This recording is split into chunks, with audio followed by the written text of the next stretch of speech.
étiez morts par vos offenses et par vos péchés dans lesquels vous marchiez autrefois, selon le train de ce monde, selon le prince de la puissance de l'air, de l'esprit qui agit maintenant dans les fils de la rébellion.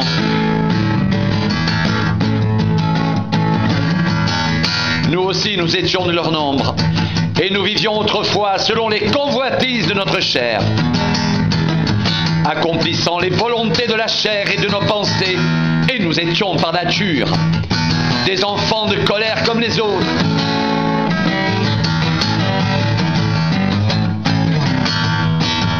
Mais Dieu, qui est riche en miséricorde, à cause du grand amour dont il nous a aimés, nous qui étions morts par nos offenses, nous a rendus vivants avec Christ.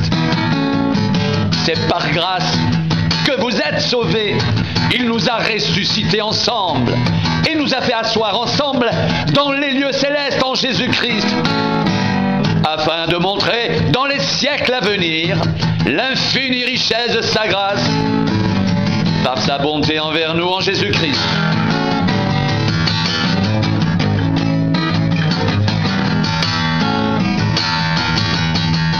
Car c'est par grâce que vous êtes sauvés, par le moyen de la foi. Et cela ne vient pas de vous, c'est le don de Dieu.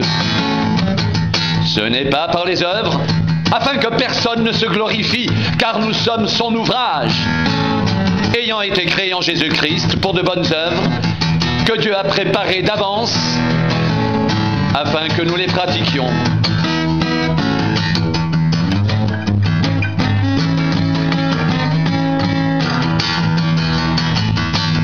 C'est pourquoi vous autrefois, païens dans la chair, appelés incirconcis par ceux qu'on appelle circoncis, et qui le sont à la chair par la main de l'homme, souvenez-vous que vous étiez en ce temps-là sans Christ, privés du droit de cité en Israël, étrangers aux alliances de la promesse, sans espérance et sans Dieu dans le monde. Mais maintenant, en Jésus-Christ, vous qui étiez jadis éloignés, vous avez été rapprochés par le sang de Christ. Car il est notre paix, lui qui des deux n'en a fait qu'un seul, et qui a renversé le mur de séparation, l'inimitié, ayant anéanti par sa chair la loi des ordonnances dans ses prescriptions. Il a voulu créer en lui-même, avec les deux, un seul homme nouveau, en établissant la paix, et les réconcilier avec Dieu, l'un et l'autre en un seul corps par la croix, en détruisant par elle l'inimitié.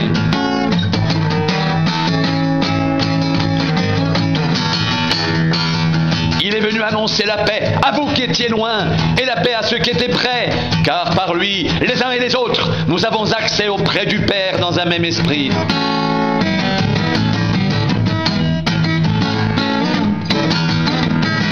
Ainsi donc, vous n'êtes plus des étrangers ni des gens du dehors, mais vous êtes concitoyens des saints, gens de la maison de Dieu. Vous avez été édifiés sur le fondement des apôtres et des prophètes, Jésus-Christ lui-même étant la pierre angulaire. En lui, tout l'édifice, bien coordonné, s'élève pour être un temple saint dans le Seigneur. En lui, vous êtes aussi édifiés pour être une habitation de Dieu en esprit.